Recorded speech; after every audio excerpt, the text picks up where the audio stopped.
जब से गाजा में इजराइल हमास युद्ध शुरू हुआ है तब से यमन के हुती विद्रोही एक्टिव हो गए हैं। गाजा में इजरायली हमले के विरोध में हुतियों ने जहाजों का शिकार बनाना शुरू किया। लाल सागर से लेकर अदन की खाड़ी तक गुजरते जहाजों को निशाना बनाया जा रहा है। एक दो नहीं बल्कि दर्जन भर से ज्यादा जहाजों को अब तक नुकसान पहुंचाया जा चुका है। तो वहीं हुतियों के हमले से कई जहाज समंदर के आगोश में समा गए। हुतियों के हमले खास तौर से इजराइल, अमेरिका समेत पश्चिमी देशों से जुड़े जहाजों पर ही हो रहे हैं। लंबी दूरी के रॉकेट, मिसाइल और खतरनाक ड्रोनों ने पश्चिम देशों की चिंता बढ़ा दी है। दरअसल हुती विद्रोही लाल सागर के एक बड़े तटीय इलाके पर कब्जा रखते हैं और यहीं से वो जहाजों को निशाना बनाते हैं। लाल सागर में जहाजों की सुरक्षा पर मंडराता खतरा इतना बड़ा हो गया है कि प्रमुख शिपिंग कंपनियों ने अब इस इलाके से जहाजों का गुजरना बंद कर दिया है। एक बार फिर हुतियों ने अपनी ताकत का प्रदर्शन करते हुए और इजरायली कार्रवाई का विरोध जताते हुए बड़ा हमला कर मिडिल ईस्ट में सनसनी मचा दी है। ईरान समर्थित यमन के हुती विद्रोहियों के सैन्य प्रवक्ता याह्या सारी ने इसका खुलासा किया है। बताया गया कि हुती विद्रोहियों ने लाल सागर और बाब अल मंदब स्ट्रैट में बड़ा हमला किया। समूह ने लड़ाकों के कई बैलिस्टिक और नौसैनिक मिसाइलों और ड्रोन के साथ ताबड़तोड़ हमला किया। हुती लड़ाकों ने पोर्ट चारिसालिस को 2 बार अपना निशाना बनाया। ऐसा दावा किया जाता है कि हुतियों का यह हमला एकदम सटीक रहा। बता दें कि ये स्ट्रेट लाल सागर को अदन की खाड़ी और हिंद महासागर से जोड़ता है, जो व्यापार के नजर से बेहद अहम सी रूट माना जाता है।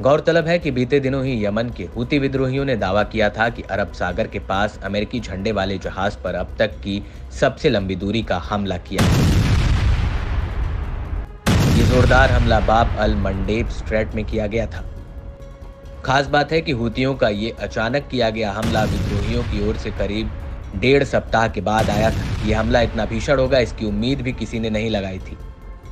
ऐसा दावा किया गया कि यूएसएस ड्वाइट डी एसेनहावर ने स्वदेश लौटने के बाद इलाके में आने वाले नए अमेरिकी विमान वाहक जहाजों के पहले विद्रोही फिर से संगठित हो रहे हैं। इस बीच यमन के हजारों की तादाद में लोगों ने गाजा में फिलिस्तीनियों के साथ एकजुटता दिखाते हुए देश भर के शहरों से मार्च निकाला। प्रदर्शनकारियों ने इजरायल से जुड़े जहाजों के खिलाफ हुतियों के हमलों का समर्थन करते हुए अमेरिका की निंदा की। यमन में निकाली इस रैली को अब तक की सबसे बड़ी रैली का नाम दिया जा रहा है। इसमें फिलिस्तीनियों के लिए लगातार समर्थन और इजरायल के सहयोगियों के खिलाफ आर्थिक बहिष्कार की मांग की गई।